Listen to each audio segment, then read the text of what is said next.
1980 کے عشرے کا آغاز ہوا تو سلطان رائی ہماری سلور سکرین کی دنیا پر ایک دیو کی طرح چھائے ہوئے تھے، اور آنے والے 15 برسوں میں کوئی دنیاوی طاقت سلطان رائی کو اس ہماگیر منصب سے ہلا نہ سکی۔ لیکن 9 جنوری 1996 میں موت کے بے رحم پنجے نے شہرت و مقبولیت کے تخت سے کھینچ کر انہیں عدم کے لک و دک صحرا میں لے جا پھینکا۔ جب سلطان رائی نے اس دنیا سے کوچ کیا تو ان کی 54 فلمیں زیر تکمیل تھیں، جو کہ دنیا بھر میں ایک ریکارڈ ہے۔ سلطان رائی کی سلطانی اور حکمرانی کے یہ 15 برس ہماری فلمی تاریخ میں ایکشن فلموں کا زمانہ شمار ہوتے ہیں، لیکن اس منصب تک پہنچنے کے لیے سلطان رائی کو جدوجہد کے ایک طویل دور سے گزرنا پڑا تھا۔ کئی سالوں تک فلم کے ایکسٹرا فنکاروں اور فائٹرز کی قطار میں کھڑے سلطان رائی کا عزم ایک لمحے کو بھی متزلزل نہ ہوا۔ اس نے اپنی جدوجہد جاری رکھی اور ساتھ ساتھ اپنے رب کی راہ میں سجدوں کا تسلسل بھی نہ ٹوٹنے دیا۔ شاید یہی وجہ تھی کہ کاتب تقدیر کو اپنے سچے اور معصوم بندے پر رحم آ گیا اور اس نے اپنے اس بندے کو فن کا سلطان بنانے کا فیصلہ کر لیا۔ سلطان رائی کو چند ایسی فلموں میں کام کرنے کا موقع ملا جن میں اس نے ثابت کر دیا کہ اس کا انتخاب تاخیر سے ضرور ہوا لیکن غلط نہیں تھا۔ سلطان رائی کو اپنی اداکاری سے زیادہ اپنے خدا کی ذات پر یقین تھا۔ پھر ایسا ہی ہوا کہ اس کے سامنے فلموں کی لائن لگتی چلی گئی۔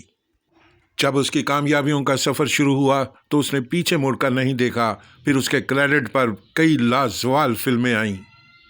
سلطان رائی کی فنی زندگی کے پہلوؤں کا جائزہ تو کئی بار لیا جا چکا ہے، لیکن ان کی ذاتی زندگی کے کئی ایسے گوشے ہیں جو آج تک لوگوں کی نظروں کے سامنے نہیں آئے۔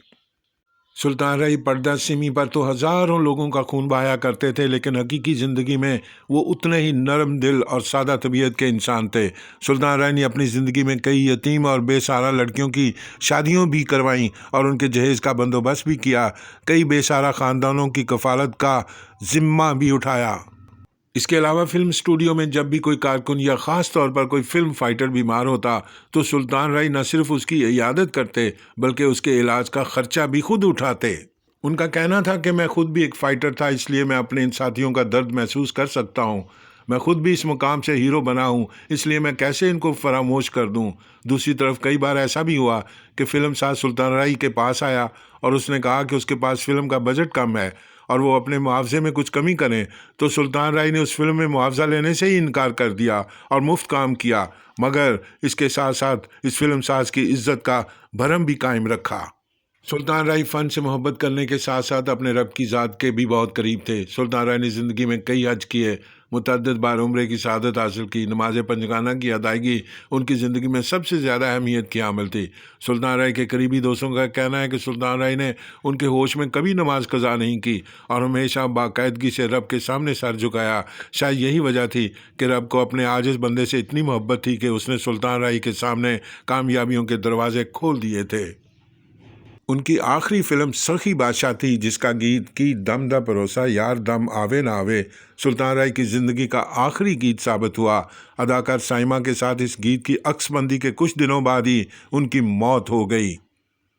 گجرانوالہ کے نزدیک ان کی کار پنکچر ہو گئی۔ اسی دوران انہیں مبینہ طور پر ڈکیتی کی ایک واردات میں منہ میں فائر کر کے ہلاک کر دیا گیا۔ ان کی کمی ہمیشہ محسوس ہوتی رہے گی۔